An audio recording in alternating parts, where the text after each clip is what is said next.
একটা পর্যায়ে আসলে এত দীর্ঘ সময় ধরে যে এই ধাওয়া পাল্টা ধাওয়া এবং সংঘর্ষ চলার কারণে কিন্তু আমরা দেখেছি যে সব পক্ষই কিন্তু ক্লান্ত হয়ে এসে এবং একটা পর্যায়ে এই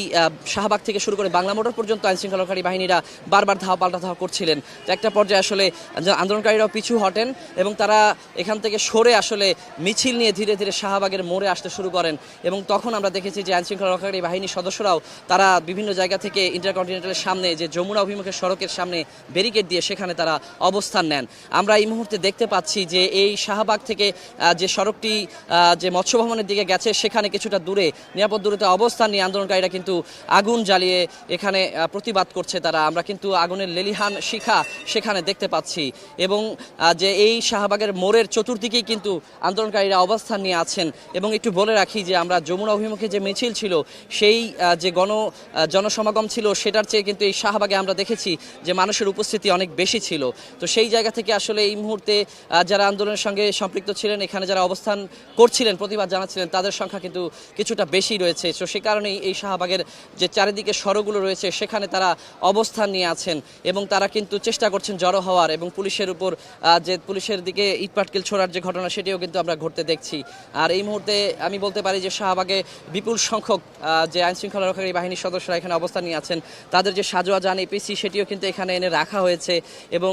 এখানকার যে ফুটওভার ব্রিজ রয়েছে এবং এই যে শাহবাগ মেট্রো স্টেশনের উপরেও আমরা কিছুক্ষণ আগে দেখছিলাম আন্দোলনকারীরা অবস্থান নিয়ে ক্ষোভ প্রকাশ করছিলেন, স্লোগান দিচ্ছিলেন। তো এই মুহূর্তে কিছুটা পরিস্থিতি স্বাভাবিক বলা যায় যে সংঘর্ষ এই মুহূর্তে চলছে না, তবে পরিস্থিতি এখনও থমথমে, এখনও পুরোপুরি স্বাভাবিক হয়নি পরিস্থিতি। আমরা দেখতে পাচ্ছি যে পুলিশ এই শাহবাগের মোড়ে যেমন অবস্থান নিয়ে আছেন, এখান থেকে তারা কিন্তু এই কাঁটাবনের দিকে আবার হচ্ছে যে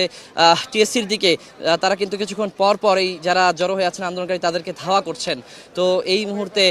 যদিও সড়কে যান চলাচল স্বাভাবিক করতেই পুলিশ তৎপর হয়েছিল, কিন্তু এই মুহূর্তে এখন পর্যন্ত কিন্তু আমরা যান চলাচলের কোনো প্রক্রিয়া এখানে দেখতে পাচ্ছি না। এই শাহবাগের মতো গুরুত্বপূর্ণ জায়গাটি এখন কিন্তু পুরোপুরি বন্ধ হয়ে আছে এবং আন্দোলনকারীরা বিভিন্ন সড়কে অবস্থান নিয়ে থাকলেও আইনশৃঙ্খলা রক্ষাকারী বাহিনীর সদস্যরা তারা কিন্তু এখানে অবস্থান নিয়ে আছেন। সে কারণে বলা যায় যে আন্দোলনকারীদেরকে পিছু হটিয়ে দিতে পারলেও এখনো পর্যন্ত কিন্তু যে সড়ক ঠিক হয়নি, সড়ক ঠিক ক্লিয়ার করতে পারেননি পুলিশ সদস্যরা, তারা তৎপরতা চালাচ্ছেন এবং আমরা এখনও দেখছি যে বিভিন্ন সড়কের দিকে কিন্তু পুলিশ